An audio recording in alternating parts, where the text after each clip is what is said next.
Welcome, gentle soul. You've arrived exactly where you need to be. The world can wait. The noise has had its time. And now, the night invites you inward.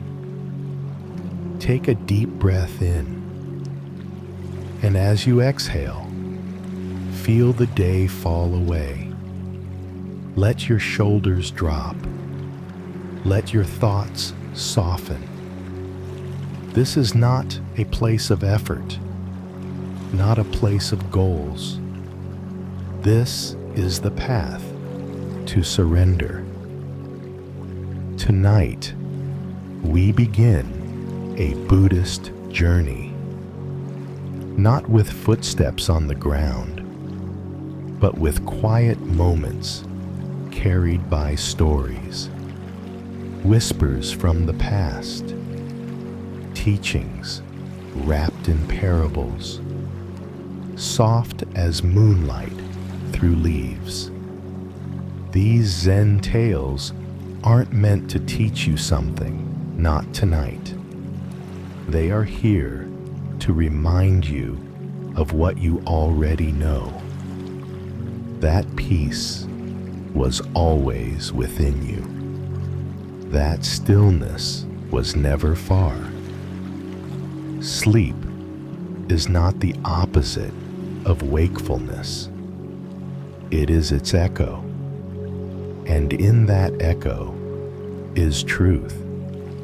So as your breath deepens and your body becomes heavy, let yourself drift, not away from life, but deeper into it. You are safe. You are seen. You are welcome here. Let go of the stories you've been told. Let go of the questions you've carried. Let go of the need to stay awake. And together, let us begin the journey to dreamland, to stillness, to rest. As your breath softens and your body settles into stillness, let the gentle current of this journey carry you. We begin with a tale of a traveler, one who sought peace beyond the noise.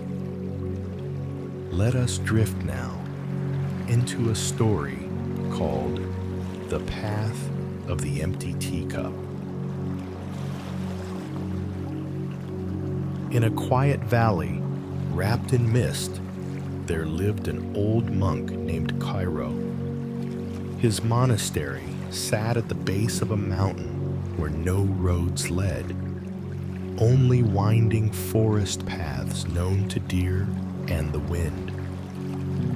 Cairo was known not for his teachings, but for his silence. Travelers would journey far to sit with him, believing that even his silence held the weight of wisdom. But Cairo never gave answers. He offered only tea. Every morning, he would light incense, prepare 2 clay cups, and sit across from whomever came with questions.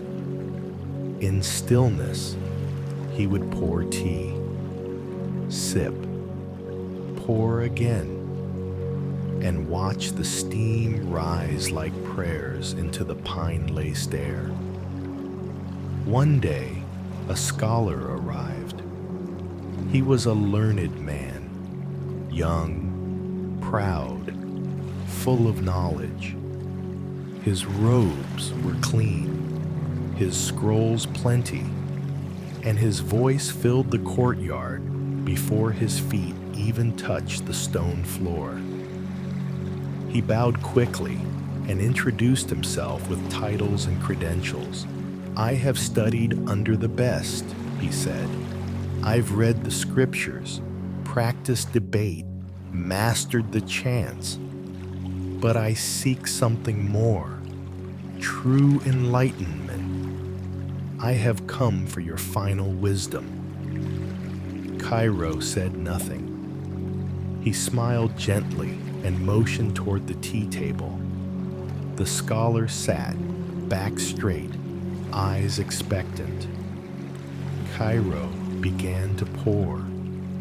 The cup filled, but Cairo did not stop. The tea reached the brim, then spilled over, onto the table, down the wood, onto the scholar's robe. "Stop!" cried the scholar, jumping up.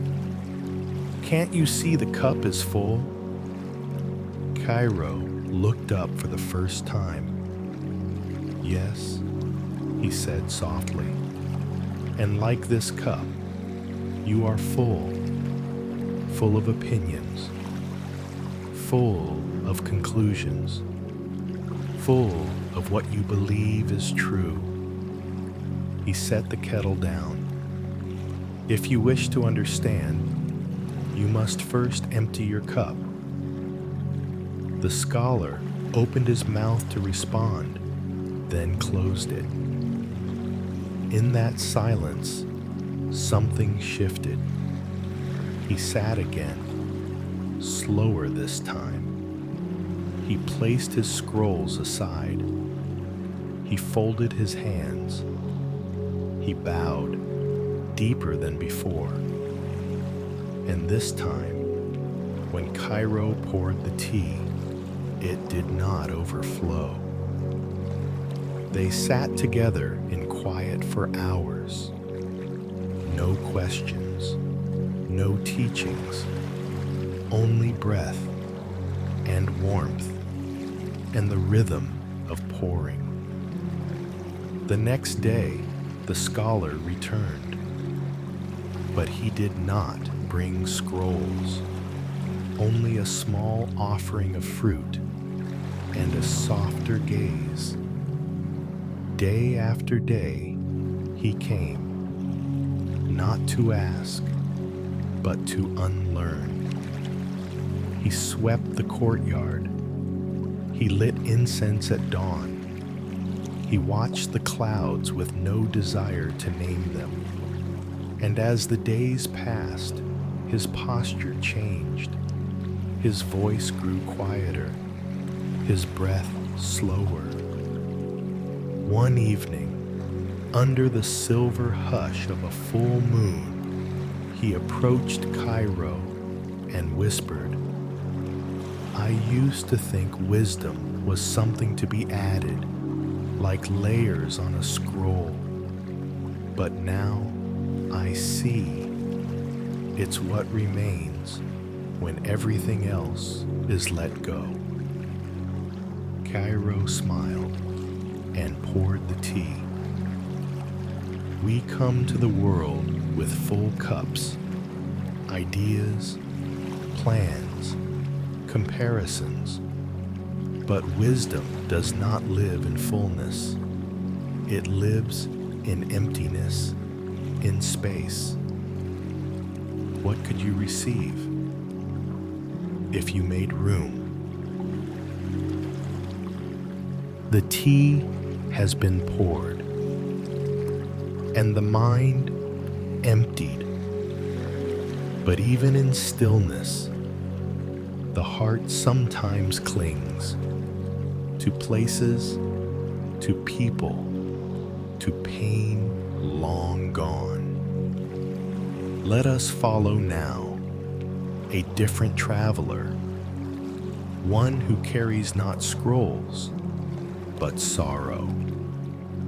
This is the story of the River Stone.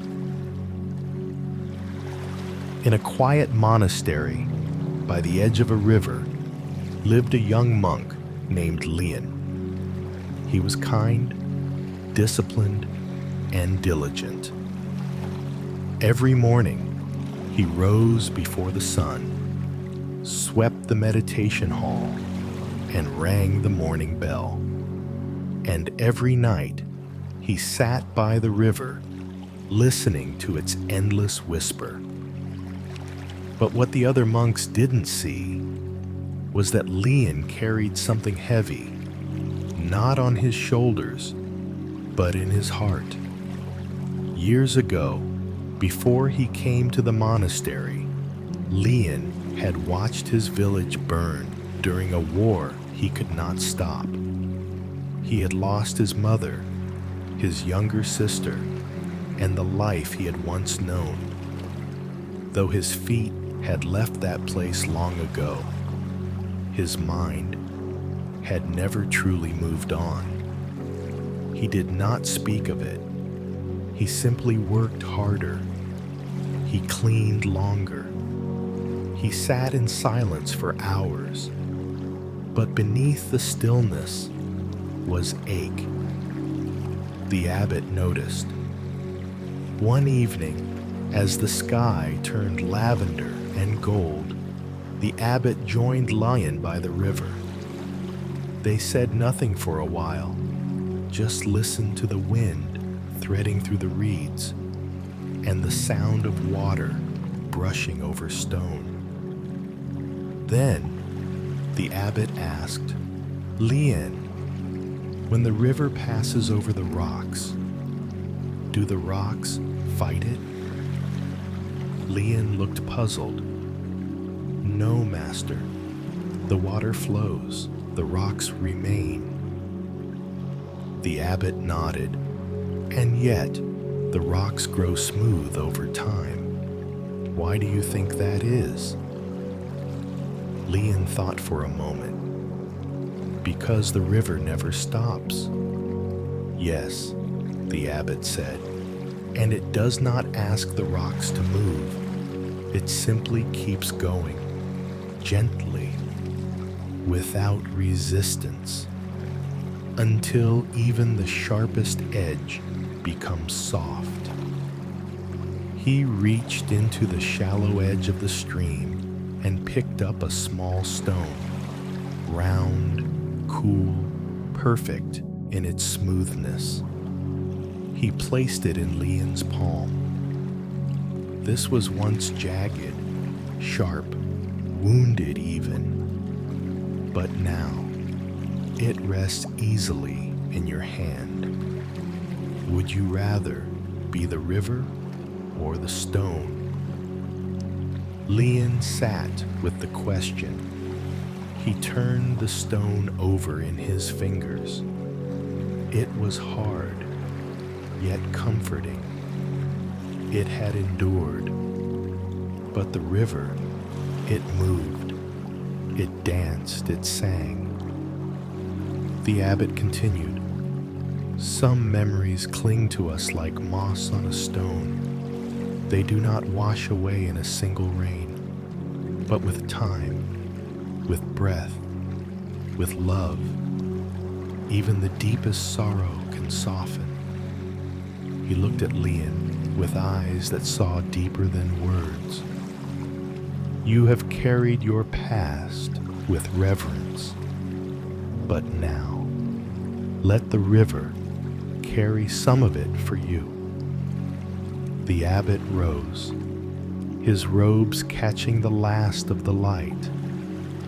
Come, he said, I will show you the ritual of the river stone.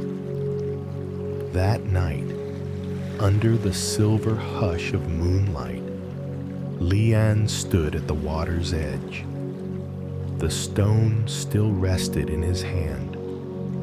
The abbot stood beside him, speaking softly. Hold the stone. Speak your burden to it, not aloud, but with your heart. Let the stone remember for you. Lian closed his eyes. He saw his sister's smile. He heard the scream of fire.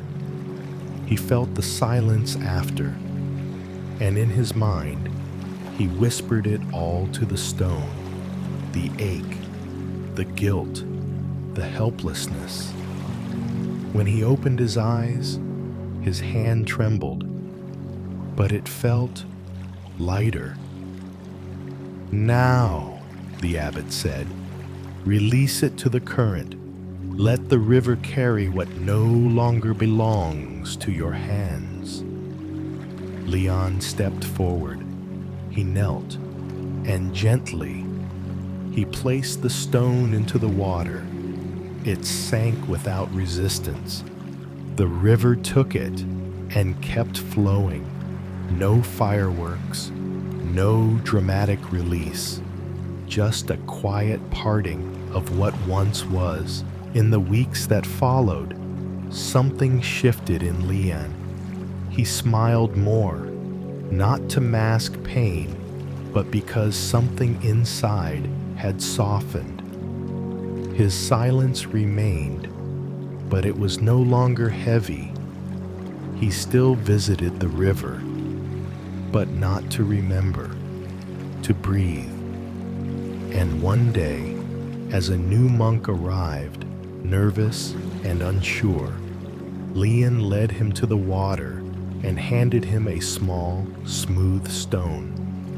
"There's something I want to show you," he said, and so the ritual of the river stone lived on.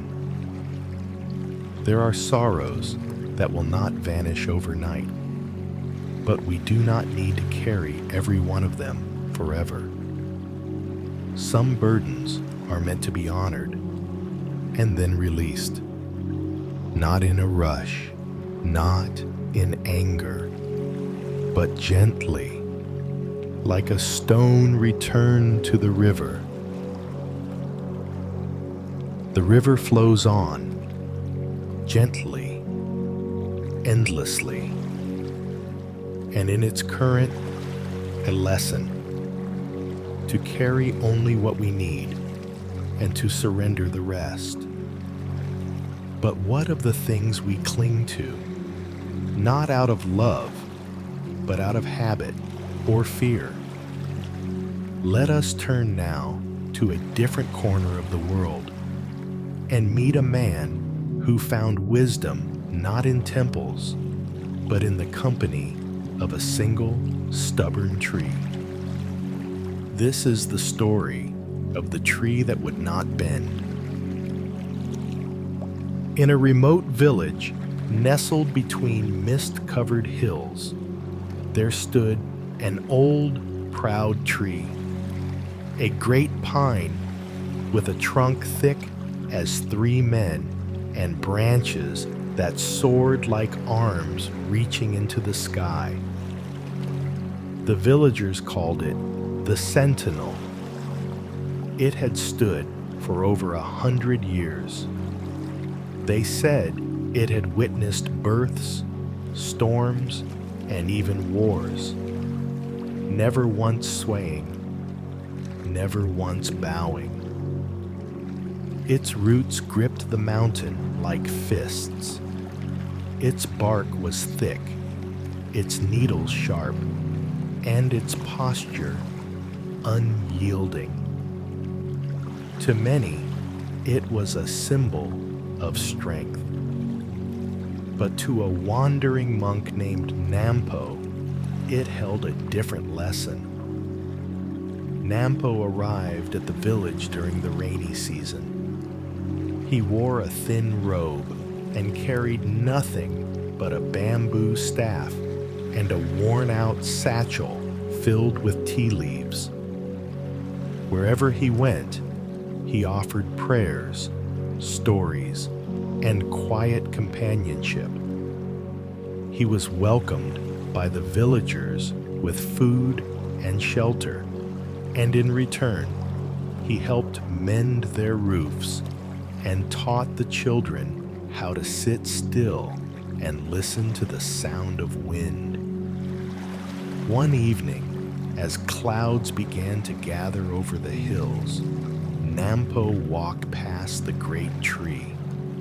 An elder stood nearby, gazing at it. "That tree," the elder said with pride, "has never bowed to a storm, not even the typhoon of '62. It does not bend." Nampo smiled softly. And does it still grow? The elder blinked. Well, it's old now. It hasn't changed much in years, but still, it stands tall, unshaken. Nampo looked up. The branches were dry near the top. A few needles scattered at his feet. The roots were bulging, pushing the soil upward. A single, deep crack lined the base. It is strong, Nampo said gently, but perhaps too proud to sway. The elder frowned, uncertain of the monk's tone. That night, the rain came hard. Sheets of it pounded rooftops. Trees swayed. The mountain hummed with the voice of thunder. And in the middle of the storm, the sentinel broke. By morning, the great tree had fallen. Its trunk split down the middle. Its limbs shattered like glass. The villagers gathered around in silence. Some wept. Others simply stared, stunned by the loss of what had always stood, unmoving, unbreakable.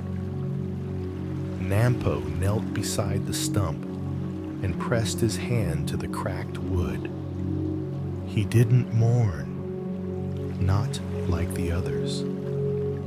Instead, he sat and listened. One of the children tugged at his robe. Why did it fall? It was the strongest tree. Nampo looked at the boy and then at the others. Because it refused to dance with the wind. Later that day, as the villagers cleared branches and gathered the fallen wood for shelter and firewood, Nampo sat the children beneath a smaller tree, a willow that had bent and swayed through the storm but remained rooted. He told them this story. There once was a tree who believed stillness was strength. It stood tall, stiff, never yielding, and for a while it seemed wise. But when the great winds came, they did not admire its stillness. They pushed and pulled, and the tree could not move. So it cracked. Nearby, a smaller tree, soft in the trunk and light in its leaves, bent low. It danced, it bowed, it touched the earth. And when the winds passed, it rose again. He let the words settle like rain. He continued, think strength means to resist, but often it means to yield. To bend is not to break. To allow is not to surrender your soul. Even the greatest tree must know when to bow to the wind. The children nodded, their small fingers playing with fallen pine needles. One of them whispered, will the big tree grow again? Nampo looked toward the stump. Not in the way it once did, but perhaps from its roots, something softer may rise. Something that remembers both strength and surrender. We are taught to stand tall, to be strong, to hold our ground, but not all storms are meant to be fought. Some are meant to be felt, passed through, danced with. In bending, we survive. In yielding, we grow. And in softness, we remain. As the wind settles and the forest returns to its still rhythm, we are reminded that not every fall is a failure. Sometimes it's a return to humility. In this next story, we meet a fisherman whose anger had weighed heavier than his nets. One morning, a ripple of silence taught him that what we hold on to may be the very thing holding us back.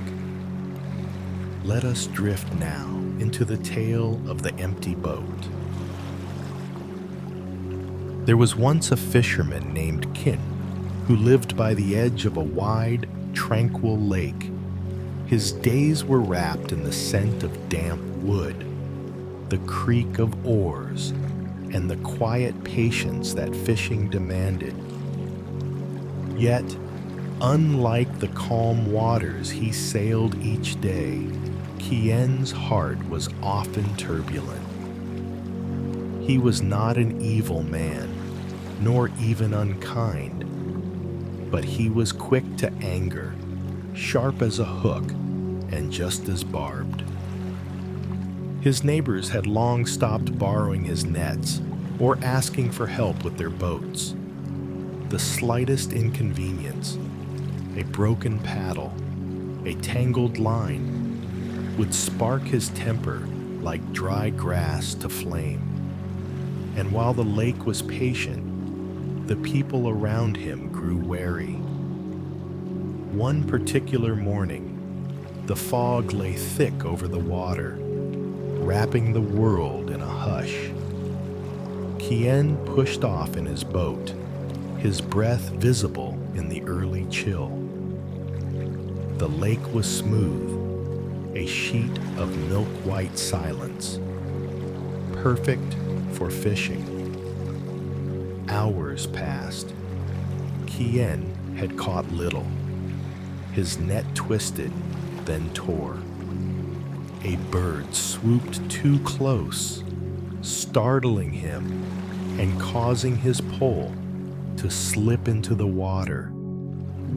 Grumbling, he drifted further into the fog, frustrated and tired. Then, out of the mist, came the sound of water lapping against wood. Before Kien could make out the shape, a small boat bumped into his.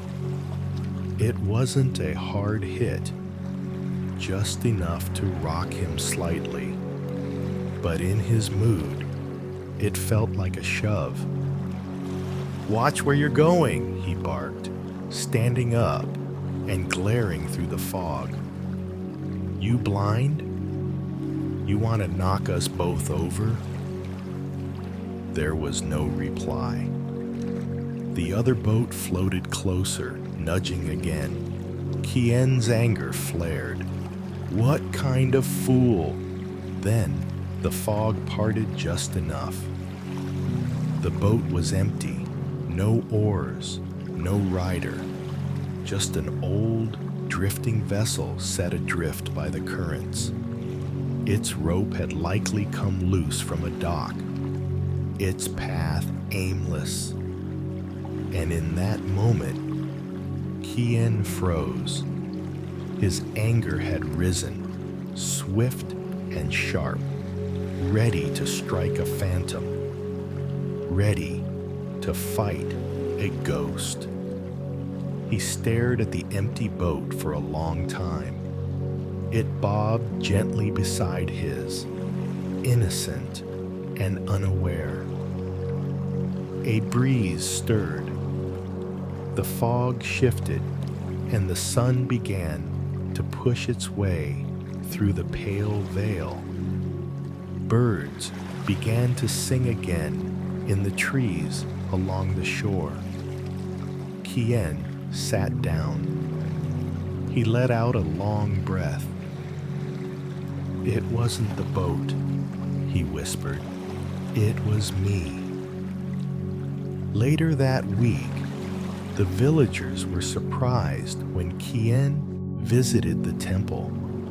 He offered rice, bowed deeply, and stayed through the entire meditation. He didn't fidget, he didn't sigh, and he returned the next day and the next. Eventually, someone asked what had changed. Kian looked toward the lake. His eyes were quieter now. "An empty boat taught me something," he said. "I blamed it for my anger. But the boat had no mind, no intention. It simply floated. And I saw that my rage wasn't about what happened. It was what I carried."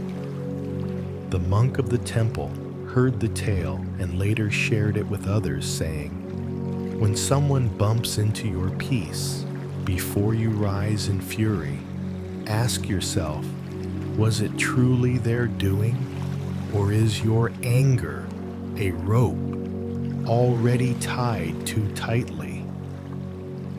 In our lives, many boats will bump into us. Some carry careless people. Some are truly empty. But the pain we feel when we're jostled doesn't always come from the impact. Often, it comes from within, from wounds left open, from stories we've told ourselves too many times, from a heart not yet softened by understanding.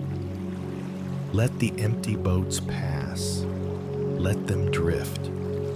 And where anger once surged, let silence bloom.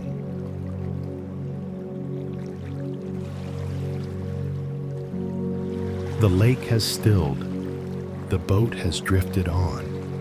And in the gentle silence left behind, we begin to notice there is more to let go than anger. Sometimes we cling not to what hurts us, but to what once comforted us, even when it no longer fits. This next story is about a monk and an old robe he just couldn't part with. A lesson in attachment, disguised as something soft and worn. Let us now begin the threadbare robe.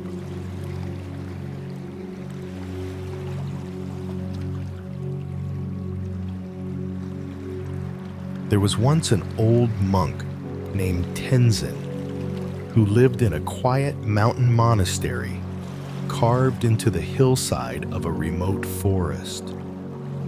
The temple was simple, stone walls, creaking wooden floors, incense always lingering in the air, and it stood like a secret whispered only to the wind.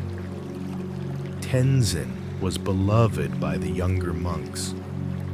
He rarely spoke, but when he did, his words were slow and warm, like tea steeped for the perfect amount of time.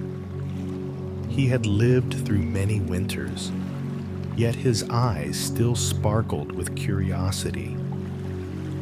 But there was one peculiar thing about Tenzin. He wore the same old robe every single day. It was once maroon, deep and bold, but time had faded it to something soft and almost gray. Threads dangled from the sleeves. The hem was frayed. The fabric had thinned so much you could almost see the outlines of his knees through it when the sun hit just right. The younger monks had offered him new robes many times. "Master," one novice said gently, "these were sewn just last week. We made them in your size. Wouldn't you prefer something warmer, newer?" Tenzin would smile. "Thank you," he'd say, "but this robe still remembers me. We've walked many seasons together." And that would be the end of it. Years passed, and the robe grew even thinner. One autumn morning, during the changing of leaves, the abbot of the monastery returned from pilgrimage. He noticed Tenzin's robe immediately and was surprised no one had insisted it be replaced. "Brother," the abbot said after the morning chant, "you are not your robe. You do not need to carry its weariness." Tenzin's fingers brushed the sleeve.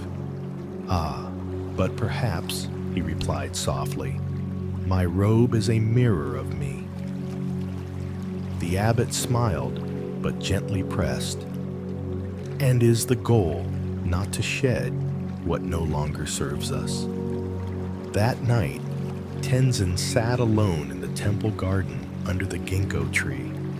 The yellow leaves fell slowly like golden feathers, and the moon bathed everything in silver.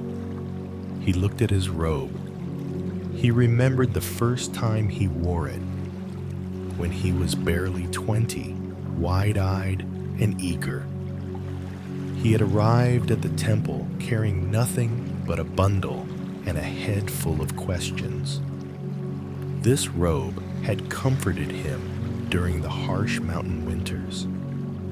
He had meditated in it through heartbreak and healing.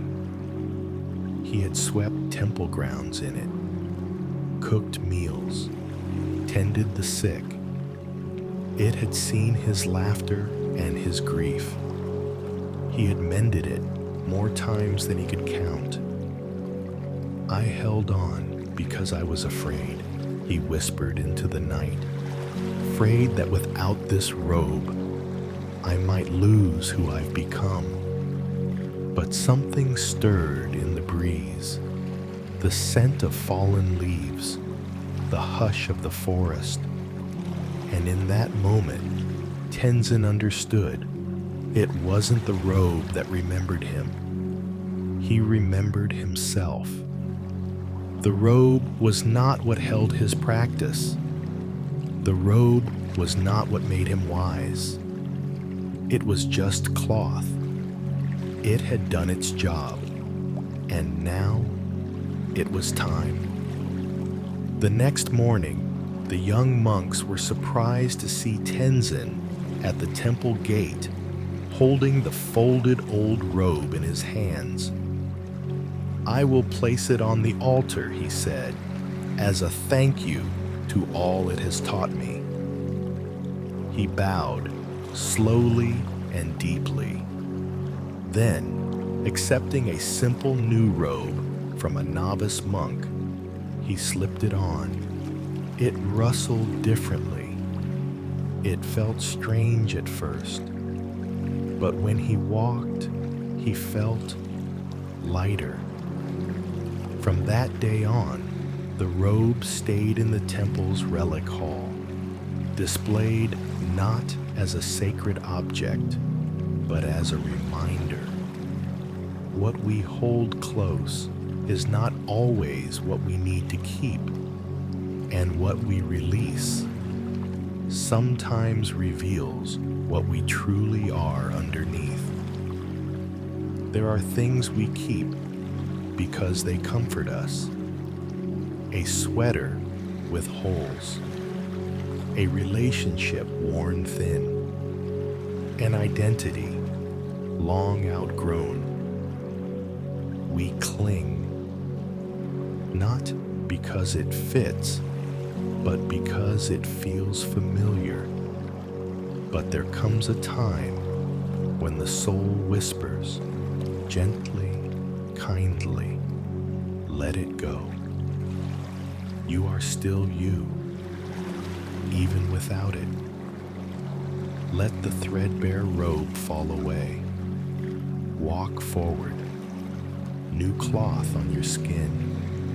New wind on your face. You do not lose yourself when you let go. You meet yourself more clearly. As your breath slows and the stars seem to drift even farther into the night sky, Let us now follow a different current, one that winds through the hills of memory and silence. A new tale awaits, soft as moss beneath your feet. Let us walk together into the next story. The Monk and the Whispering Trees. There was a monastery unlike any other, not because of its size or structure. It was small, with stone floors and open windows, nestled deep in the forest, but because of its silence.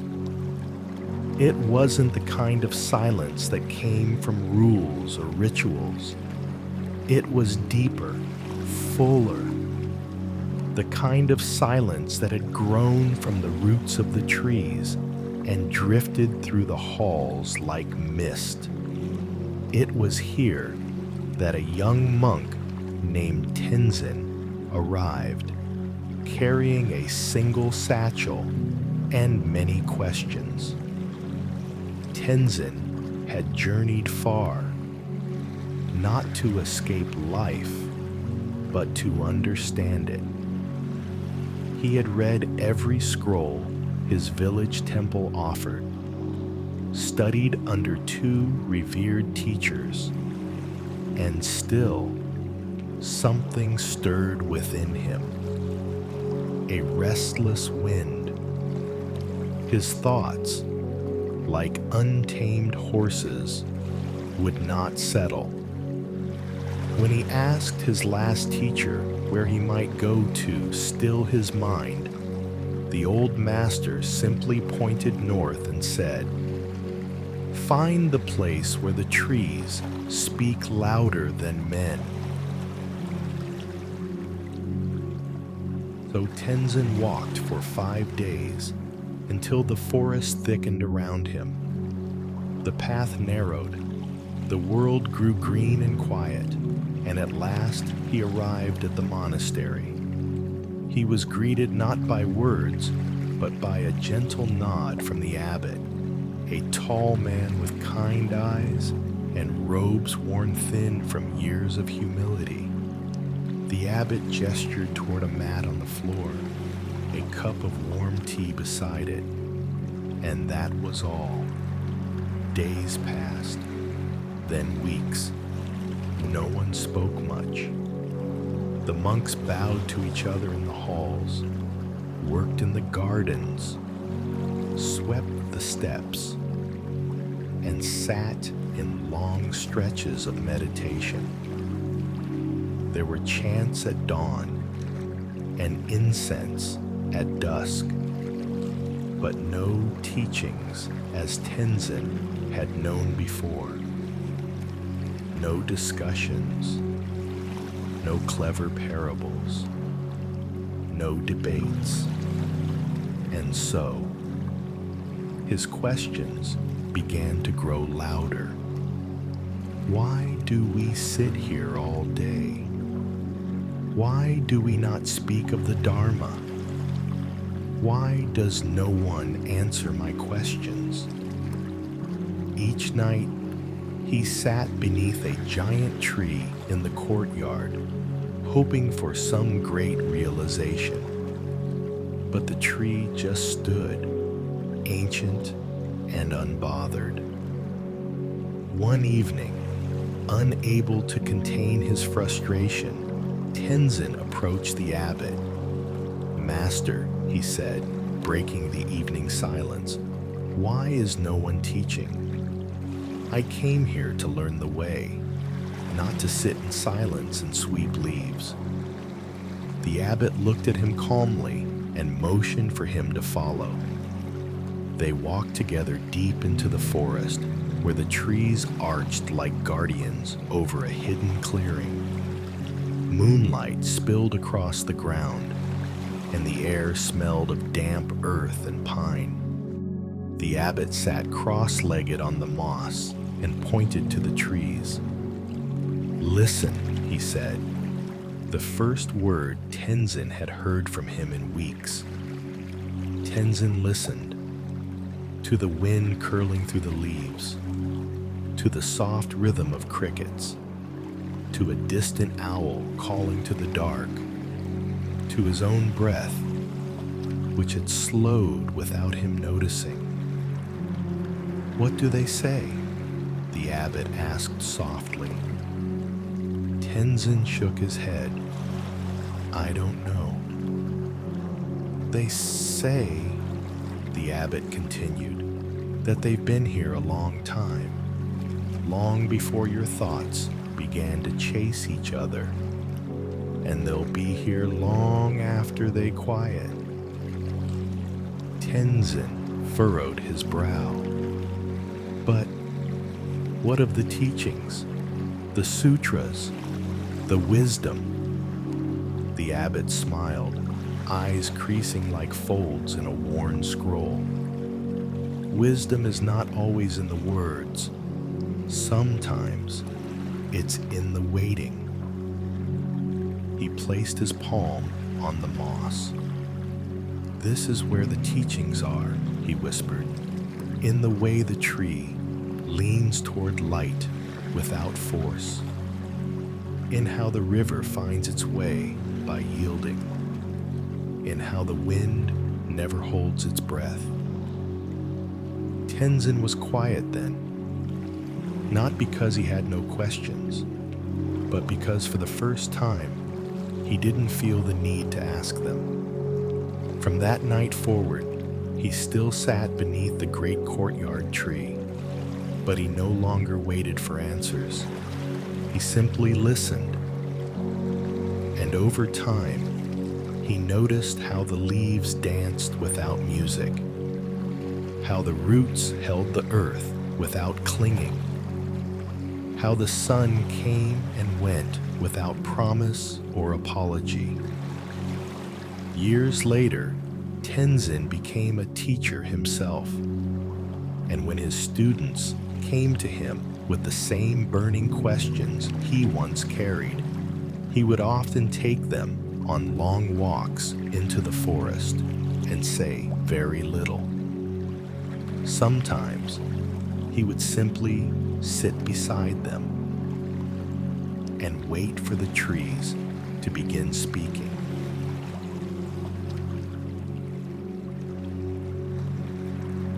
As the night deepens and your breath slows, feel the gentle stillness of the present moment wrap around you like a warm blanket. Let go of all effort now.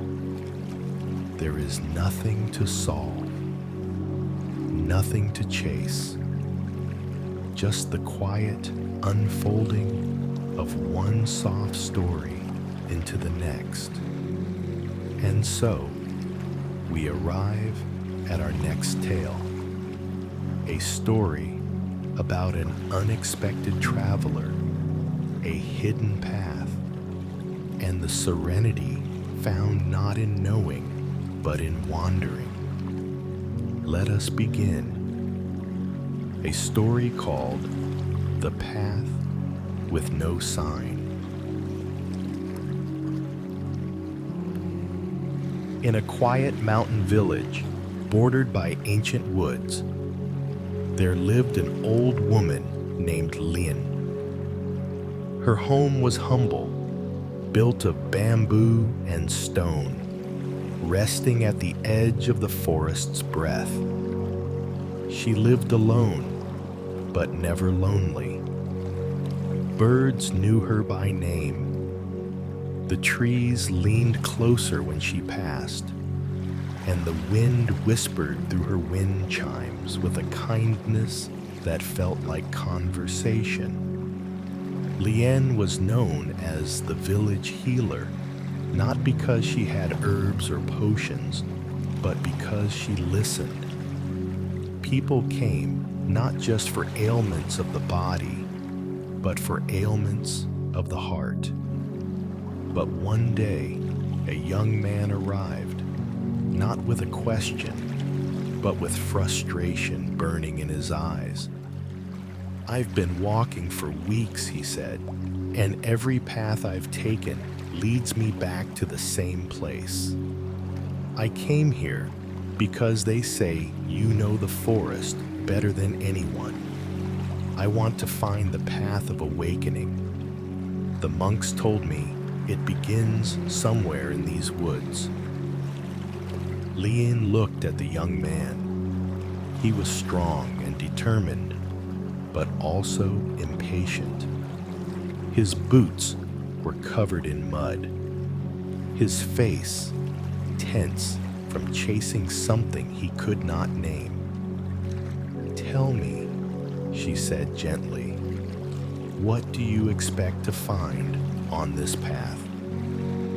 "Enlightenment," he replied quickly. "Peace, the end of questions." Lien smiled softly, then said nothing. She turned and poured tea into 2 cups. They sat together on her porch, the silence stretching comfortably between them. Finally, she said, "There is a path, but it cannot be shown. It is not marked with signs or stones. You must walk without seeking it." The young man frowned. "That doesn't make sense." "Then you are close," she said. He left the next morning, with her vague answer circling in his mind. Frustration followed him like a shadow. In the forest, every trail split in several directions. Some led to streams, others to cliffs, some to nowhere. Every time he tried to choose, he hesitated, wanting to make the right choice. But no signs appeared. No monks with lanterns, no voice from the trees. He grew hungry, then tired, then something else, quiet. One afternoon, he stopped chasing. He let his legs wander without purpose. He noticed how the leaves trembled in the wind, like monks bowing to something invisible. He tasted wild berries without worrying if they were the right berries. He crossed a fallen log and sat near a pond, letting the stillness reflect him back to himself. There were no instructions, no teachings carved into stone, but he felt something soft begin to shift inside. A week passed like a breath, and then one morning he returned to Lien's home, not because he had finished the journey, but because the journey no longer needed to be finished. She smiled before he even spoke. "I didn't find the path," he said. "But you walked it," she replied. He looked down, confused. "You left the seeking behind," she said. "You walked not toward answers, but into presence. You no longer demanded the forest to show you the way. You let it move through you. That is the path." He sat down beside her. The tea was already poured. For the first time, he sipped without asking what it meant.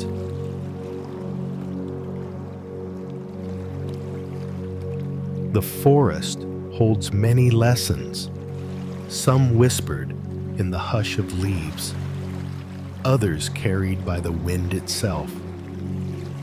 As your breath continues to soften and your thoughts drift like clouds in a moonlit sky, another story begins to form. This one is older than memory, yet as fresh as this very moment. A story not of answers, but of letting go, of watching the ripples fade on still water. Let us enter now. The man who waited by the pond.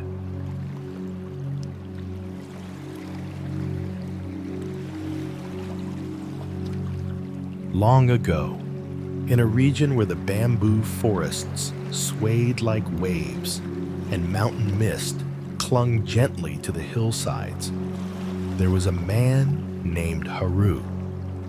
He was not young nor old, just somewhere in between. His life had passed quietly, a sequence of tasks, responsibilities, and unspoken expectations. But within him was a restlessness, a feeling that something essential was missing. He could not name it. It wasn't fame, nor wealth, nor even love. It was quieter than all those things, like an echo he couldn't trace back to its origin. One day, Haru overheard a wandering monk speak of a special pond nestled deep within the forest. This pond, they said, held a reflection not just of your face, but of your mind. If you were still enough and patient enough, you could see something rare, the moment when your true self revealed itself in the water. Haru's heart stirred. Without telling anyone, he packed a small bag, left his village behind, and set out into the trees. The forest welcomed him, not warmly, but honestly. The air grew cooler. The light filtered differently through the canopy, and the sounds of the village slowly dissolved behind him. The trail was barely marked. It wasn't long before there was no trail at all, but Haru walked on, guided not by direction, but by a quiet inner pull. After days of wandering, hunger, and aching legs, he found it, a small circular pond, cradled between moss-covered stones and weeping willows. It was, in every way, ordinary. No glowing light, no mysterious mist, just water, still and mirror-like. He knelt down and looked in, and all he saw was himself, tired, unshaven, unsure, disappointed. He sat on a nearby rock, but something in him refused to leave. Wait, it said. Wait longer than the impatience.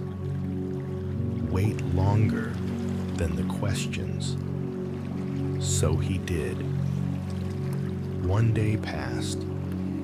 He watched the sun rise and fall. Then another. He began to hear the forest differently. The rhythm of insects, the hush of wind through reeds, the distant call of an owl. A week passed. His thoughts stopped clanging and started drifting, like leaves on a stream. Still, the water showed only his reflection. But by then, Haru had stopped demanding anything from it. He began to listen. He noticed that the pond always responded with silence, but never indifference. It accepted him, whether joyful or tired, clear or confused. And in that acceptance, he found something unexpected: peace. One morning, he awoke before dawn.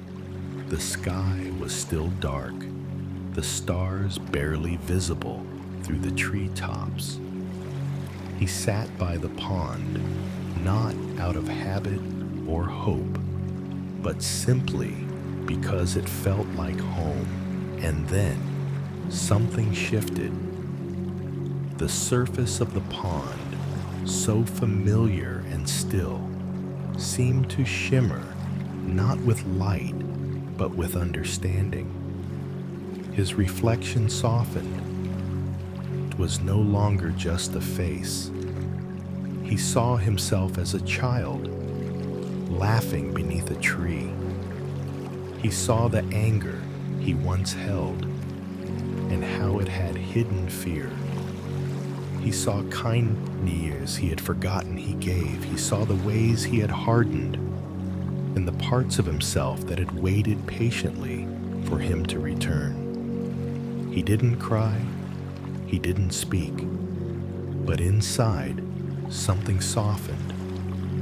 A knot untied, a hand unclenched. He looked up, and the forest seemed to breathe with him. For the first time in his life, Haru didn't feel like he was waiting for something. He was with something, completely. He stayed by the pond a while longer, not to seek answers, not to chase peace, but simply because it was enough. When he eventually walked back toward the village, people noticed something different. He said little. He smiled easily. His silence wasn't empty. It was full. When asked what he found in the forest, he only said, "There was a pond. I waited beside it. And one day, it stopped showing me my face. It showed me the space behind it." And with that, he returned to his life, no longer searching, but simply being. And that was more than enough.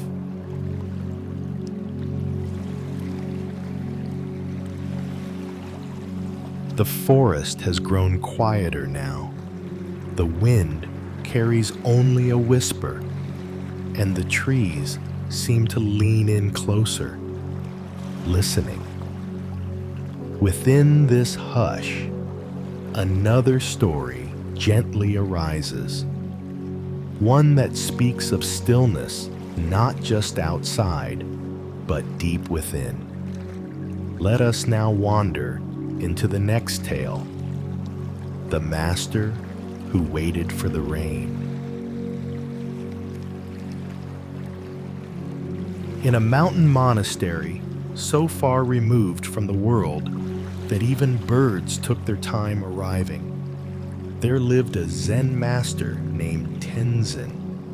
His days were still and deliberate, marked by the rhythm of breath, the echo of the gong, and the shifting seasons whispering through wooden shutters. He was a man of few words. Those who came seeking wisdom often left with silence instead. One autumn, a young scholar named Riku arrived. He carried with him many books and even more questions. Riku had studied the sutras, debated with monks, and read ancient scrolls until his eyes blurred. Yet still, he felt something was missing, some final truth that refused to reveal itself through study. "I've come to understand the nature of suffering," Riku announced upon his arrival. Tenzin only nodded. "I've read the Four Noble Truths," Riku continued. "I've fasted, chanted, walked the pilgrim trails, but still, peace escapes me." Tenzin poured him tea. Riku waited for instruction for days, but the master gave him none. Instead, each morning, Tenzin would sit on the porch facing the garden. He would light a single stick of incense and place an empty clay bowl beside him. He did this every day. Rain was rare this season. The bowl remained dry. After a week, Riku finally asked, "Master, why do you set out that bowl each day?" Tenzin answered, "For the rain. But there are no clouds." Tenzin nodded. "Still, I prepare." The next day, Tenzin did it again. Lit the incense, set the bowl, sat quietly. Riku, growing impatient, said, "Master, how can you wait like this? There is no rain." Tenzin looked at him with eyes as deep as mountain caves. "When the rain comes, the bowl will be ready. If I only set it out when the clouds arrive, it may already be too late." That night, Riku couldn't sleep. He lay on his mat, thinking not just of rain, but of his own life. His endless striving, chasing, his need to know. He had always waited for certainty before acting. He had always demanded understanding before surrender. But Tenzin, he waited without expectation. He moved in harmony with things as they were, not as he wished them to be. In the morning, Riku rose before the master. He found the clay bowl, washed it carefully, placed it outside, then sat beside it, saying nothing. A week passed, no rain. Another week. Still, they waited. The world had slowed to the rhythm of something deeper than thought. Then one evening, as dusk fell like a whisper, and the incense burned low, a cloud drifted overhead. Then another. Then thunder rolled, softly, like a distant drum. Riku looked up. The master closed his eyes. And then the rain came. Not a storm, just a gentle, steady rain that filled the bowl halfway before tapering into mist. Riku smiled, not because he had found what he came for, but because he had finally understood that some things arrive only when we are truly ready, not when we demand, but when we empty ourselves and wait without grasping. That night, he did not write anything in his notebook.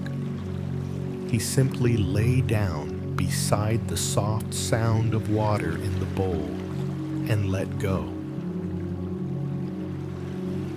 The bowl has filled, the rain has passed, and in the stillness left behind, something deeper settles. Not knowledge, not answers, but peace, the kind that rises slowly, like mist from quiet earth. Let us continue. Another story calls softly. This is the bamboo that bends. In a quiet village, nestled near the edge of a dense forest, lived an elderly man known as Old Shoji. He was not a monk, nor did he belong to any temple, but people from nearby towns often came to visit him. They came not for healing, but for listening. Old Shoji didn't speak often. Instead, he would serve guests tea under a tall bamboo grove behind his home. And somehow, as the wind stirred the bamboo and Shoji poured the tea in silence, people began to feel lighter, unburdened by the heaviness they carried with them. Shoji had once been a soldier long ago, before he walked away from violence and found peace in the company of trees. His back was now bent, and his hands calloused from years of tending his small garden, but his eyes, those eyes, held a depth like moonlight on still water. One spring, a young woman named Hana arrived at his door. Her eyes were red from crying. Her movements were restless, like a sparrow caught in a storm. Shoji bowed and gestured for her to follow him to the bamboo grove. As they sat, he poured tea. The wind moved slowly through the grove, and the bamboo made a sound like soft rain tapping on hollow drums. After some time, Hana spoke. "I lost everything," she said. Shoji waited. "My job, my apartment, and someone I thought would stay." Shoji nodded slowly. "That is much to carry." "I don't know who I am anymore," she whispered. "It feels like I've shattered." Shoji lifted his gaze to the bamboo swaying overhead. "Have you ever watched bamboo in the storm?" Hana shook her head. Shoji reached behind him, picked up a small scroll from his basket, and unrolled it.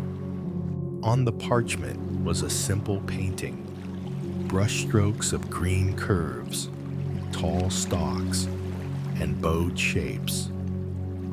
Bamboo bending. He pointed. "Bamboo does not break, it bows." Hana stared at the scroll, confused. So when wind comes, strong enough to snap trees, bamboo survives by yielding. He set the scroll down gently beside her. "You think you are breaking," he said, "but perhaps you are only bending." Hana looked away, the tears returning. "I don't want to bend," she muttered. "I want to be strong." Shoji sipped his tea. "Then be bamboo." "But bending feels like giving up." "No," he said. "It is allowing." "Allowing what?" "Life, pain, change, even loss, not because you are weak, but because you know it will pass." He stood slowly and walked into the grove. Hana followed. "Look," he said, pointing to a young bamboo shoot. It was thin and green, barely waist high. This one bent so far in the last storm that it touched the ground. He gently lifted a nearby leaf to show her where the shoot had creased, but not broken. Hana knelt beside it, running her fingers over the mark. It was healed now, stronger, in fact, than before. "It survived?" she asked. "It learned how to yield." They walked further into the grove. Shoji's steps were slow, his presence calm. Around them, the bamboo whispered with the breeze, and for the first time in weeks, Hana felt her breath soften. That night, she stayed in the small guest room behind Shoji's cottage. She didn't dream. Instead, she slept deeply, as if her thoughts had finally grown quiet enough to rest. In the morning, she helped him prepare tea. Then they returned once more to the grove. "I don't know what comes next," she said as they sat. Shoji smiled. "Bamboo doesn't ask where the wind goes," she smiled back. Before she left, Shoji handed her a slip of paper. It bore a single line of calligraphy. "Strength is not in standing tall, but in rising again after you bow." Years later, Hana would become a teacher in a village far away.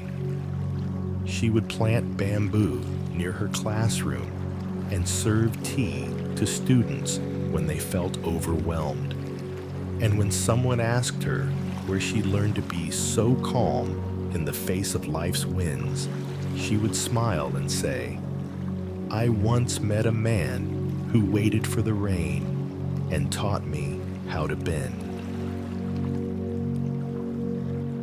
And so, under the quiet sway of bamboo, in the hush of night, we learned that strength lies not in resistance, but in release. Let us continue our journey deeper into the landscape of the soul, where silence teaches louder than words. Now, a story about a monk, a stone, and the unexpected gift of stillness. Let us begin. The Stone in the Stream. There was once an old monk named Dajin who had lived most of his life in a remote hermitage at the edge of a quiet forest. His days were rhythmic, marked by soft bells, early dawn meditations, and long walks by the stream that curved like a silver thread through the woods. Dajin wasn't known for profound sermons or dramatic acts. In fact, he hardly spoke. But people often came from nearby villages to sit with him, not for answers, but for the peace his presence offered. One evening, just as the sky turned the color of faded saffron and the cicadas began their evening chorus, a young man arrived at the hermitage. His face was tense, his eyes restless, and his breath shallow.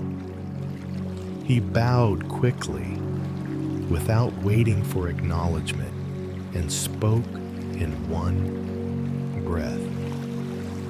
"Master, I've tried everything. Meditation, mantras, silence, but still my mind races. I want peace. I want stillness, but it's like there's a storm in my chest that never leaves.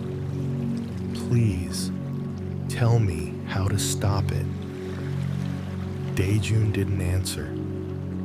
He simply stood, slow and deliberate, and motioned for the young man to follow. They walked for a while, no words exchanged, until they reached the familiar stream that Daejun visited daily. The water was gentle, murmuring over the smooth stones. The trees leaned inward, casting long shadows, and the occasional rustle of leaves punctuated the silence. Daejun pointed to a stone in the middle of the stream. It was round, worn smooth by years of flowing water, unmoving despite the current.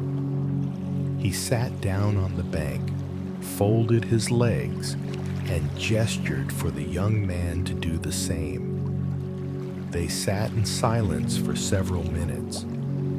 The young man grew impatient. "What does the stone mean?" he finally asked. "Is it about being still like the stone?" Daejun simply nodded toward the stone again. The young man stared at it, watched the way water curved around it, split, then reunited downstream. He squinted. It doesn't move, even though the current pushes. Still, Daejun said nothing. Another long silence. Then, with a bit of frustration, the young man asked, "So, should I resist my thoughts the way the stone resists the current?" Daejun, without a word, reached into the stream, picked up a small twig, and dropped it upstream. The twig danced and spun, tossed around by the current. It bumped against the stone, hesitated, then swirled away.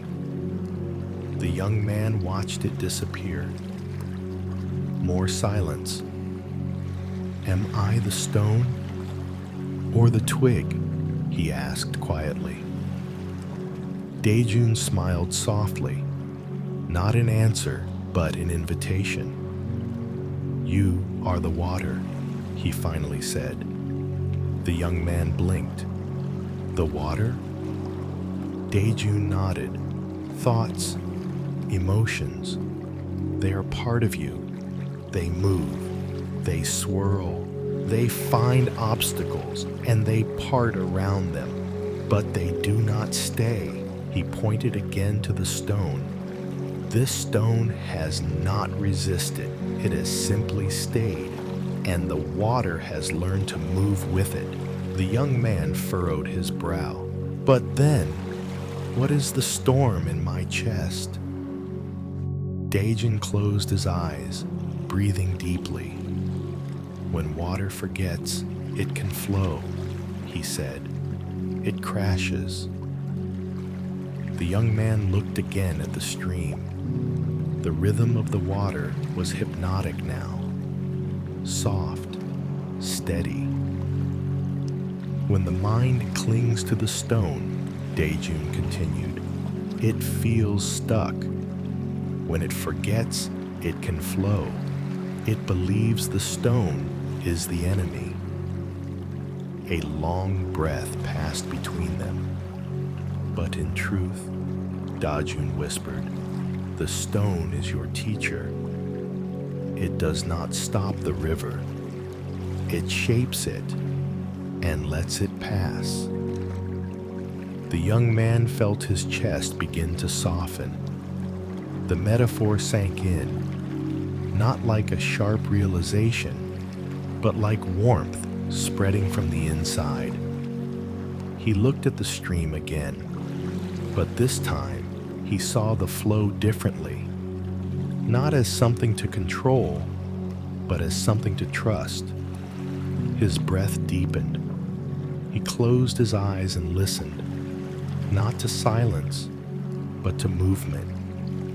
The hush of water, the rhythm of life itself.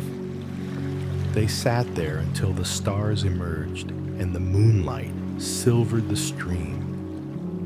When they finally rose to leave, the young man turned to the old monk. "Thank you," he said simply. Daejun smiled. "You will still feel the current," he said, "but you'll remember, you're not the stone caught in it, you are the river." And with that, they walked back, slower, quieter, not just toward the hermitage, but toward a new way of being. That night, for the first time in many months, the young man slept without tossing. His dreams were soft and slow, like water curving gently around a stone. As the river of night flows gently on, we arrive at another quiet bend. Here, The air is still, yet filled with presence. A presence of one who learned to stop holding on. Let us now journey into a tale called The Bowl and the Sky. In the quiet village of Himaro, nestled between terraced hills and flowering orchards, there lived an elderly monk named Jushin. He was known not for his wisdom, though he had plenty, nor for his silence, which was vast, but for the small, smooth wooden bowl he carried everywhere he went. The bowl was plain, no carvings, no markings, no ornamentation. To most, it was unremarkable, a thing you might pass by 100 times without notice. And yet, Jushin treated it as if it were sacred.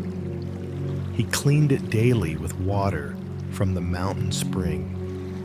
He placed it on a folded cloth whenever he rested, and when asked about it, he would simply smile and say, "It holds more than food." Children of the village would giggle and whisper, "Maybe it holds wind," or "Maybe it holds dreams." But the elders knew there was something deeper. They just couldn't quite name it. One rainy evening, as fog blanketed the hills and wind bent the bamboo groves, a weary traveler arrived at the temple. He was young, sharp-eyed, with a face that held more storms than the sky outside. "I seek answers," the traveler said, bowing stiffly. "Life is heavy. My thoughts do not stop. I've meditated, chanted, fasted, read 1,000 sutras, but I feel no peace." Jushin nodded gently and motioned for him to sit by the low fire. Between them, the small wooden bowl rested on its cloth like a sleeping bird. The traveler stared at it. "That bowl, what's in it?" Jushin smiled. "Whatever you need it to hold." "I need it to hold peace," the traveler muttered. "Can it do that?" Jushin looked at the bowl and then at the young man. "Peace is like the sky," he said, "always there, but sometimes clouds." The traveler scoffed. "Your sky must be clearer than mine." The next morning, Jushin handed the young man the bowl. "Go to the spring," he said. "Fill this bowl with water and carry it back to me without spilling a single drop." The traveler rolled his eyes, but obeyed. The trail was narrow and the wind brisk. 3 times he returned with water, and each time Jushin would look inside and say, "Ah, there's still something missing. Go again." On the 4th trip, frustrated and wet, the traveler snapped, "What is this lesson supposed to teach me? That I'm clumsy? That your old bowl is more important than my time?" Jushin said nothing. He poured the water onto the ground and placed the bowl upside down on the mat. "What do you see?" he asked. "An empty bowl." "No," Jushin said, "a bowl full of sky." The traveler frowned. Jushin turned the bowl over again, upright. "This is your mind. You try to fill it with teachings, with logic, with control. But as long as it's already full of what you think you know, there's no space for sky, for peace, for now." That evening, Jushin invited the traveler to sit in silence with him. For hours, they said nothing. The wind hummed through the old wooden beams, and the fire cracked gently in the hearth. The bowl sat between them. Finally, the traveler whispered, "I think I see it. The less I hold, the more I feel." Jushin nodded. Peace is not an addition. It's a subtraction. The traveler chuckled softly. "I've been trying to fix the storm in my head by shouting over it." "Let it pass," Jushin said. "Even the loudest clouds drift away." Days passed. The traveler helped sweep the paths, fetch water, prepare simple meals. He spoke less, smiled more. He didn't ask many questions, just listened to birds, to wind, to stillness. One morning, as dawn painted gold across the sky, he found Jushin already waiting by the gate, holding the bowl. "It's yours now," Jushin said. "But," the traveler hesitated, "I didn't learn anything final." Jushin laughed gently. "Peace doesn't need a final lesson, just an open bowl." Years later, long after Jushin had passed into the next life, villagers would sometimes see the traveler, now older, calmer, sitting by the spring. In front of him, always, a small wooden bowl. Children would ask, "What's in it?" He'd smile and say, "The sky," and sometimes, "the silence between two thoughts." And in that moment, everything would be still. And so we leave behind the monk, the bowl, and the sky, not as characters in a tale, but as symbols within us. Let the lesson drift into your breath. Let your breath become the bowl. Let your mind become the sky. Peace, after all, is already here. It only needed space.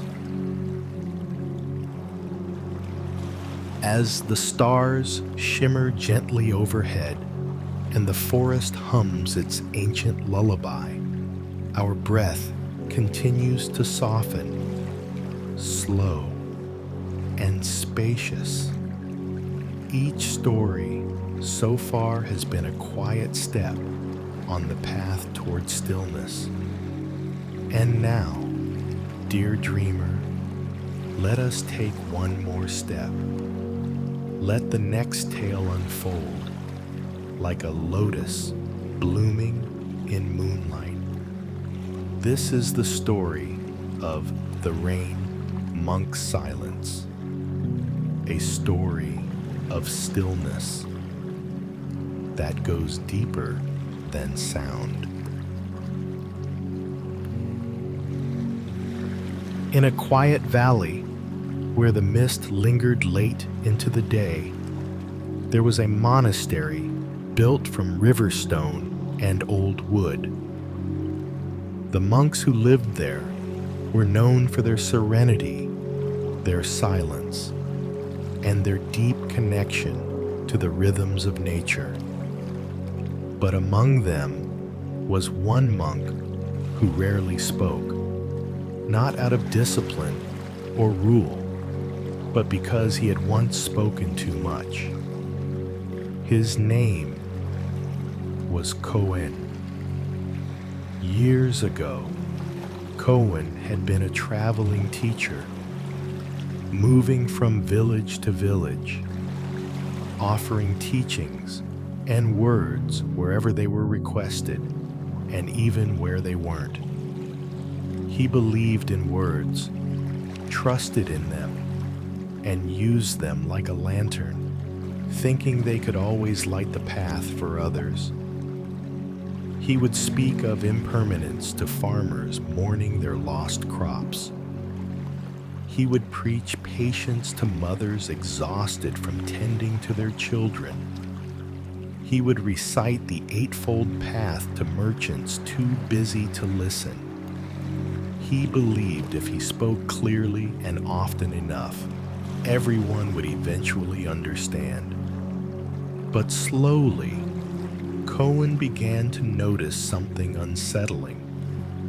Though he offered kind and wise words, people would nod and then return to their worries. His presence, once welcomed, began to feel like noise. Villagers would turn away, not rudely, but with a tiredness he couldn't ignore.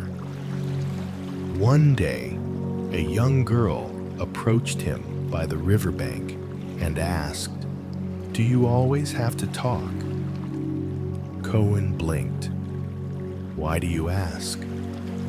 She shrugged. "The river doesn't, but it still teaches." That night, Cohen could not sleep. In all his years of learning and teaching, he had never once considered that his words might be preventing something deeper. That perhaps silence, true, attentive silence, might carry more wisdom than his well-polished phrases. So, Cohen stopped speaking. Not forever, he told himself. Just for a while. Just long enough to see what would happen if he listened like the river. He traveled farther into the mountains until he came upon the Valley Monastery. There, he offered to sweep the floors, carry water, tend to the gardens, without a word.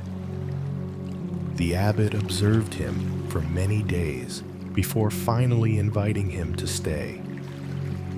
No questions were asked. No answers were needed. And so, Cohen became known as the Rain Monk. He would sit on the edge of the wooden walkway during summer storms, letting the rain soak his robes. He listened to it fall on the leaves, on the stone, on the roof above. It was in these moments he felt most alive, most aware, most present. He became deeply attuned to the world around him. He noticed the sound of moss growing between the tiles. He saw how the shadows moved across the meditation hall like quiet guests. He could sense, before anyone spoke, when someone was carrying sorrow or joy. And slowly, people began to come to him again. They would sit beside him in the rain, say nothing at all, and feel something soften inside them.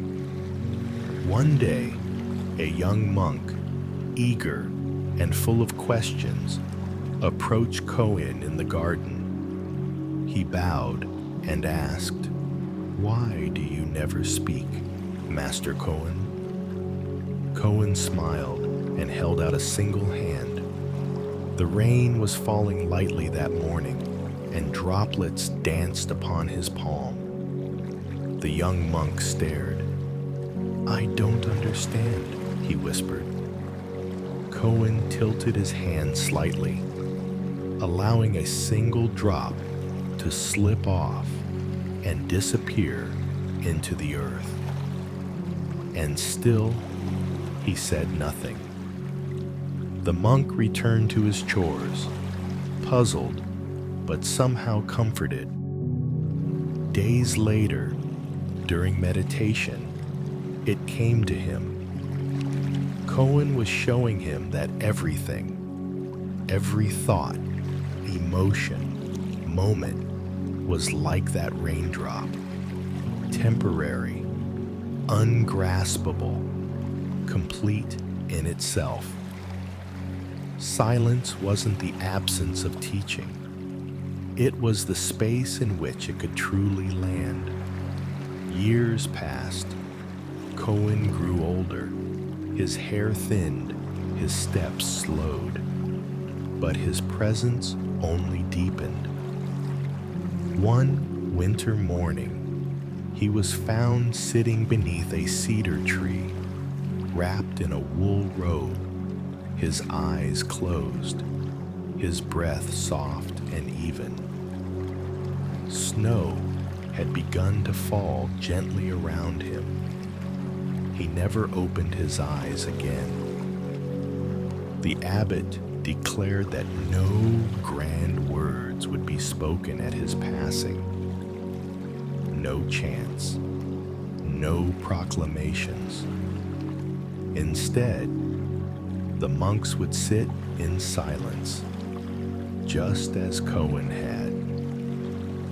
For one full day, they listened to the wind, the snow, the crackle of the firewood. And in that space, many felt him more clearly than ever before. Even after death, Cohen was still teaching.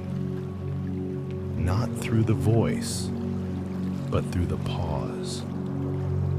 Not through direction, but through presence. To this day, the bench where he sat during the rain remains untouched. Visitors come and sit. They do not speak. They listen. And often, when they leave, their burdens feel lighter. No one can explain exactly why. But perhaps that is the point. As the night deepens, the trees seem to breathe more slowly, and even the stars appear to lean closer. You've wandered through temples, rivers, and quiet thoughts, and still the journey is not over. Some stories come when the mind is ready, when the heart has settled into stillness. Let us now drift toward a quiet village, where a lantern maker once found peace not in brightness, but in letting the flame go out. Let us begin the lantern that waited for morning. In a secluded mountain village, wrapped in the arms of pine-covered ridges and misty morning fog, lived a quiet man named Akio.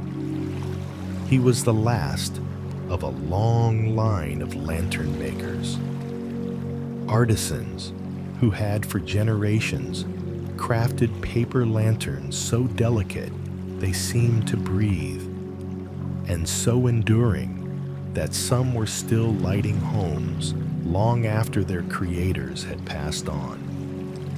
Akio's workshop was small, tucked between a mossy bamboo grove and a gentle stream that chuckled and flowed all seasons of the year. He lived alone, speaking little, crafting lanterns from rice paper and bamboo by the flickering light of the very things he created.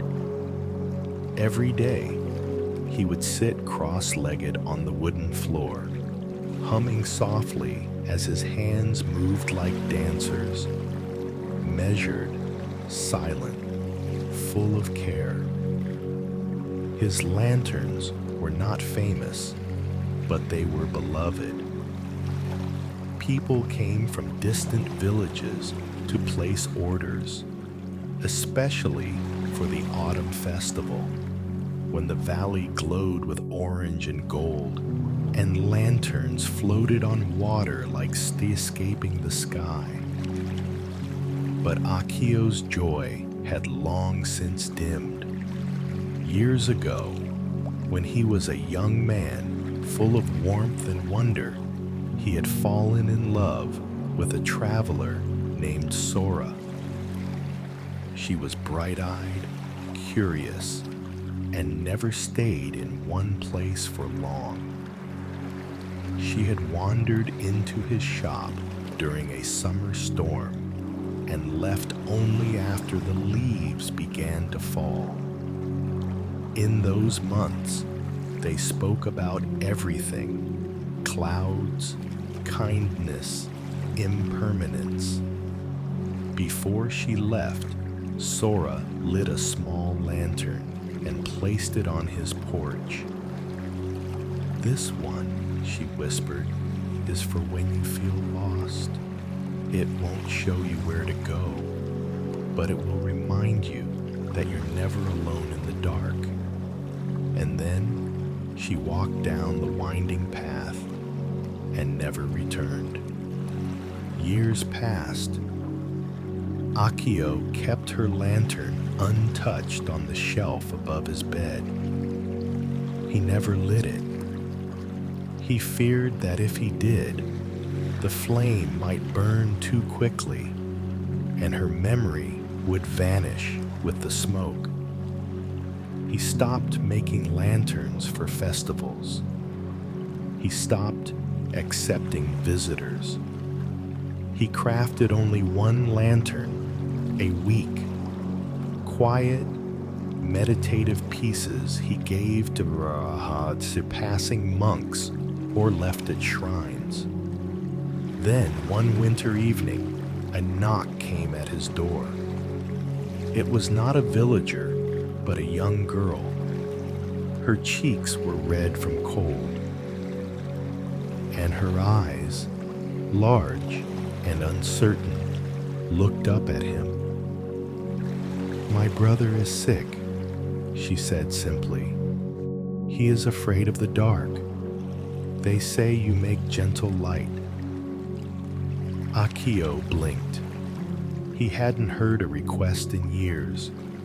He motioned her in and prepared warm tea. She said little, but her presence stirred something inside him. A memory of younger years, of moments shared over cups of tea with someone who listened with her whole heart. When she left, he handed her a lantern. It was not the most beautiful one he'd made, nor the most intricate, but it was crafted with complete stillness. His mind, hands, and breath had aligned as one. It was pure. The next day, the girl returned. Her brother, she said, had smiled for the first time in weeks. He said it wasn't just light, she added. It was comfort. That night, Akio sat in his small room, holding the old lantern Sora had given him. He ran his fingers over its soft frame, now faded, but still whole. The paper edges curled slightly, aged by time, but never torn. And for the first time, he struck a match. The flame flickered, then settled.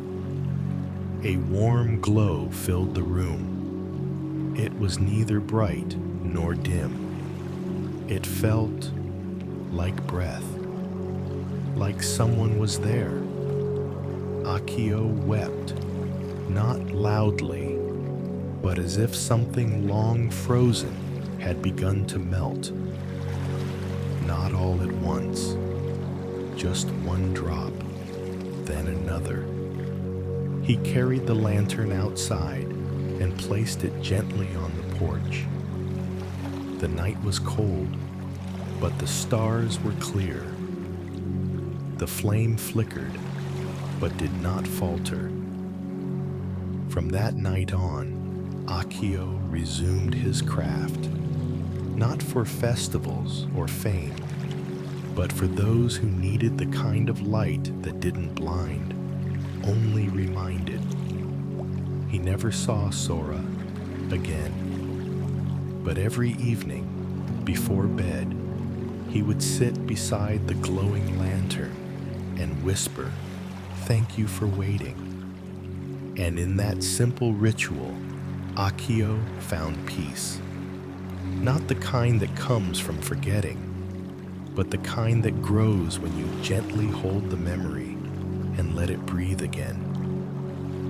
Sometimes we cling to memories, fearing they will vanish if touched. But light, like love, is not meant to be trapped in silence.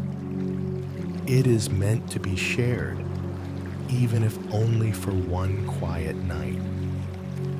So if there is something in you that longs to be lit again, don't be afraid. The lantern has waited, and the morning is never far. The forest is nearly asleep now. Even the breeze has slowed, as if listening for something softer than silence. You follow the rhythm of breath, of leaves, of stories whispered through the dark. Now, one final tale remains. It is the kind of story that only visits when you are very still. A story not of answers, but of surrender.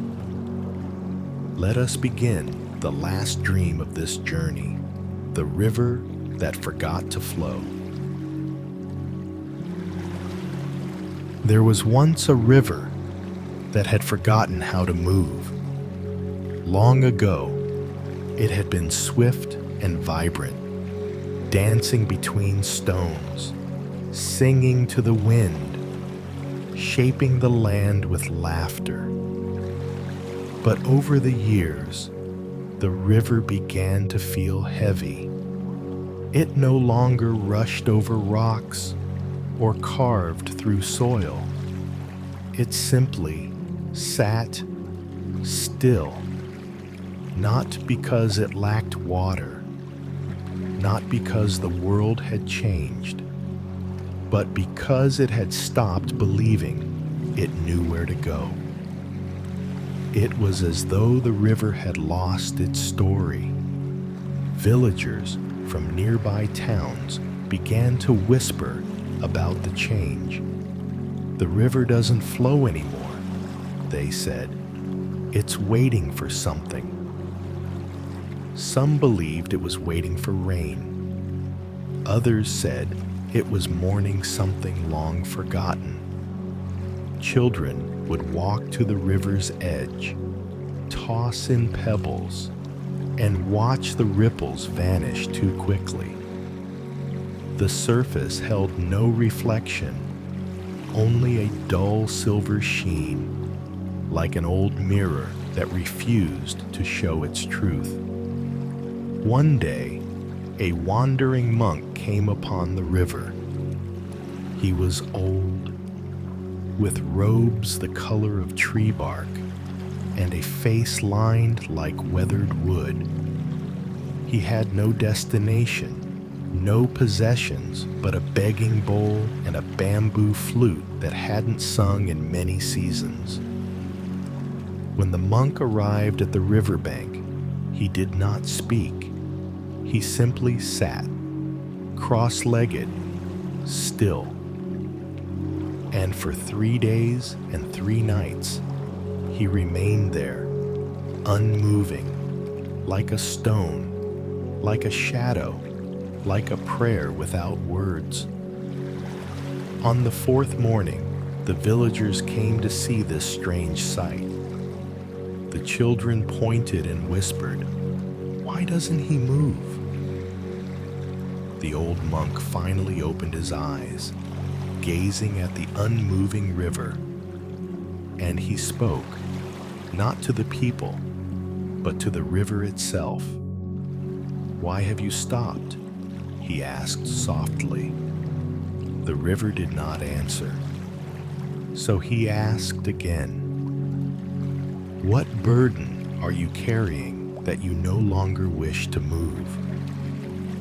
The wind rustled the grass, but the water remained silent. The monk bowed to the silence, and then he began to play his flute.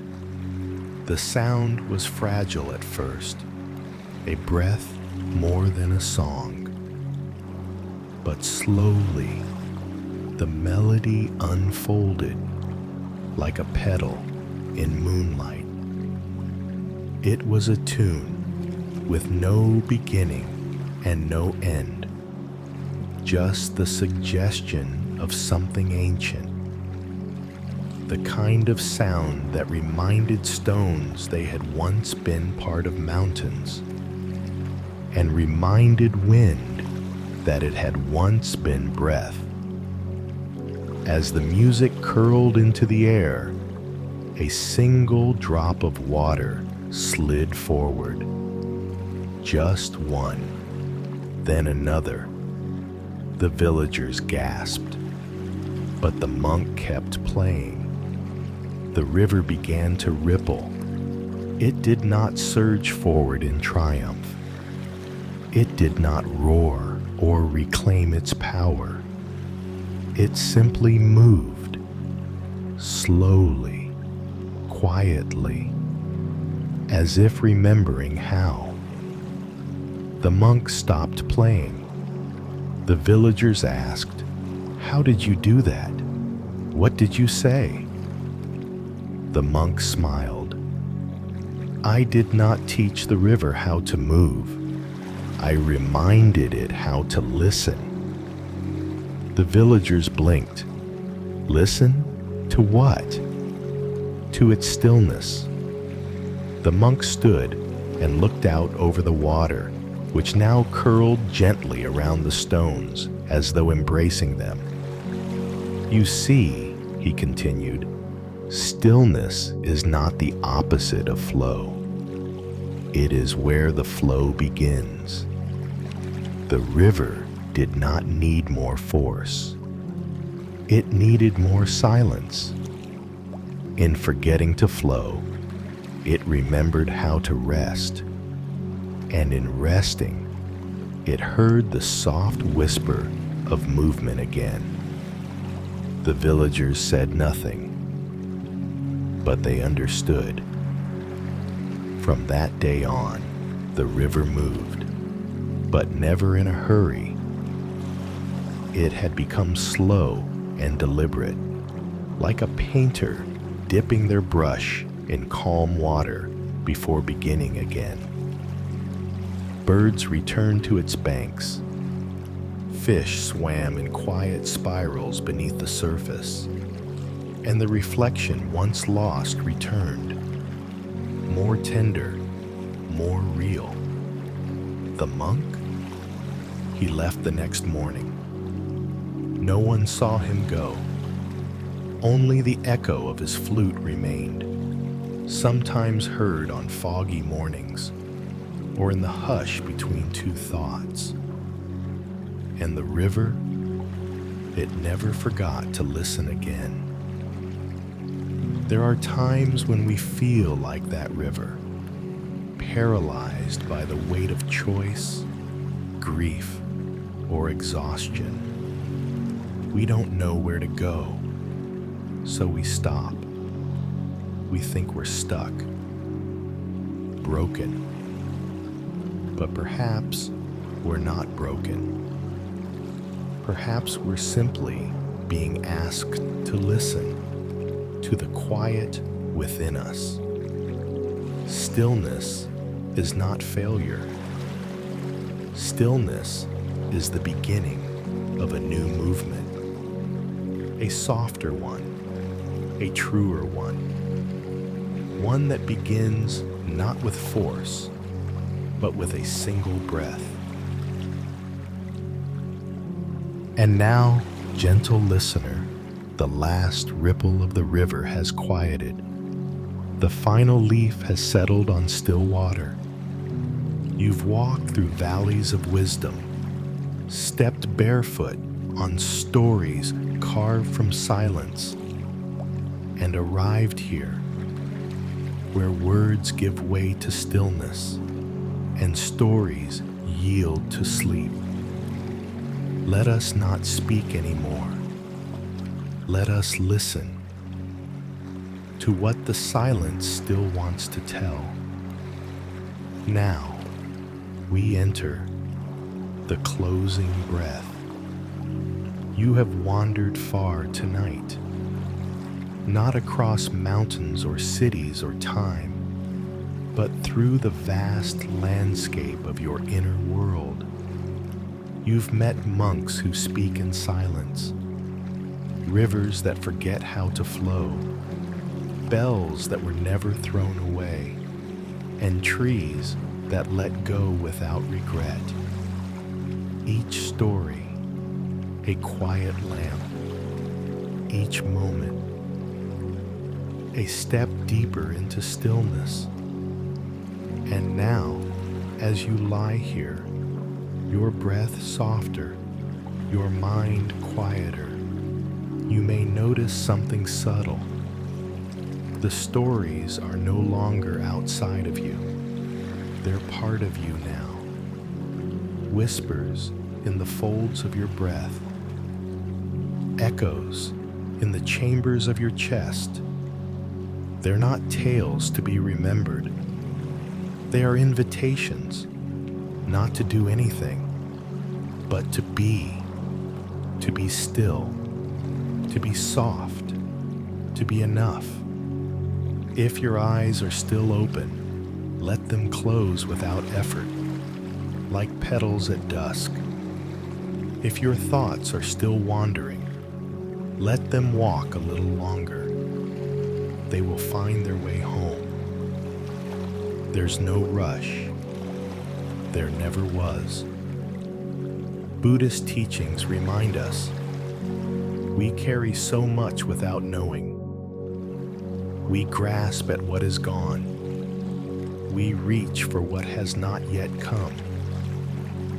And in the middle, we forget to rest. But sleep is a sacred pause, a letting go without struggle, a surrender without fear. It is the most honest form of meditation. So tonight, allow yourself to let go of the day, of the doing, of the expectations, of even the idea of peace. Let go, even of the letting go. There is nothing more to prove, no thought to chase, no goal to reach.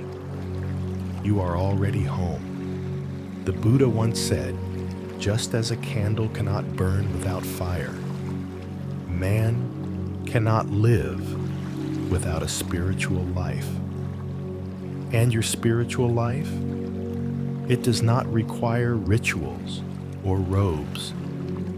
It begins here, in the act of resting, of trusting, of allowing yourself to be held by silence, by stillness, by the great arms of the night.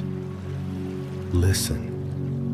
Can you hear the forest breathe with you? The wind in the leaves, the hush of the distant stream, the faint hum of a life too quiet to be noticed, but never absent. This world is watching over you, not judging, not waiting, just keeping you company as you drift. So breathe, not deeply, not perfectly, just enough, and let sleep take your hand. The stories have finished their work. Now it is time for the silence to do hers. You are safe. You are loved. You are enough.